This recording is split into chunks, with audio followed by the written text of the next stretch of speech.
സുഹൈല, ഈ അന്വേഷണവുമായി ബന്ധപ്പെട്ട് ശാസ്ത്രീയ തെളിവ് സമാഹരണമാണ് അടുത്ത ഘട്ടം. അതിലേക്ക് SIT കടക്കുന്നു എന്നാണ് റിമാൻഡ് റിപ്പോർട്ട് വായിക്കുമ്പോൾ നമുക്ക് മനസ്സിലാവുന്നത്. നേരത്തെ ഷിജോ സൂചിപ്പിച്ചതുപോലെ തന്നെ 6 മണിക്കൂർ എന്നുള്ളത് ഈ കേസിലെ ഏറ്റവും നിർണായകമായ ഒരു ചോദ്യം ചെയ്യലായിരുന്നു ഇന്ന് രാവിലെ നടന്നത് ജി പൂങ്കുഴലിയുടെ നേതൃത്വത്തിൽ.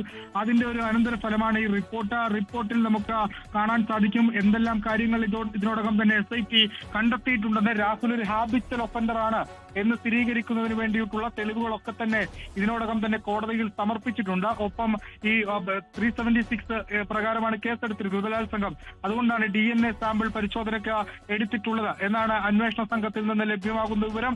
അന്വേഷണ സംഘത്തോട് ഒരു തരത്തിലും സഹകരിക്കാത്ത നിലപാടാണ് രാഹുൽ സ്വീകരിച്ചത്. തുടക്കം മുതൽ തന്നെ അന്വേഷണ സംഘം പറയുന്ന എല്ലാ കാര്യങ്ങളും ഗണ്ണിക്കുകയാണ്. ഇന്ന് രാവിലെ നമ്മൾ കൊടുത്ത വാർത്തയാണ്.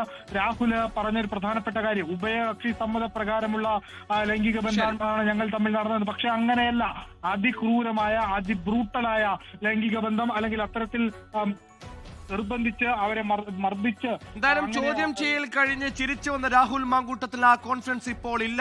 AR ക്യാമ്പിൽ നിന്ന് ചിരിച്ചു പുറത്തേക്ക് ഇറങ്ങിയ രാഹുൽ മാങ്കൂട്ടത്തിൽ അത്ര ചിരിയില്ലാതെ മാവേലിക്കര സ്പെഷ്യൽ ജയിലിലേക്ക് അഴിക്കുള്ളിലേക്ക് പോകുന്നു. അതായത് 3 ബലാത്സംഗ കേസുകളാണ് രാഹുൽ മാങ്കൂട്ടത്തിൽ MLA-ക്കെതിരെ ഉയർന്നു വന്നതിൽ 3ാമത്തെ ബലാത്സംഗ കേസിൽ ആദ്യമായി ഇപ്പോൾ രാഹുൽ മാങ്കൂട്ടത്തിൽ ജയിലറകളിലേക്ക് പോകുന്നു. അതിനപ്പുറത്തേക്ക് ഒരു ഭാഗത്ത് SIT ഡിജിറ്റൽ തെളിവുകൾ ശേഖരിക്കുന്നു, മറുഭാഗത്ത് സയന്റിഫിക് എവിഡൻസുകളുടെ ശേഖരണം തുടരുന്നു. ലോകത്തെവിടെയായാലും ഏത് സമയത്തും 24 വാർത്തകളും ഓഗ്മെന്റഡ് റിയാലിറ്റി പാക്കേജുകളും എക്സ്പ്ലെയിനറുകളും വിശദമായി കാണാൻ ഞങ്ങളുടെ YouTube ചാനൽ നിങ്ങൾക്ക് സബ്സ്ക്രൈബ് ചെയ്യാം.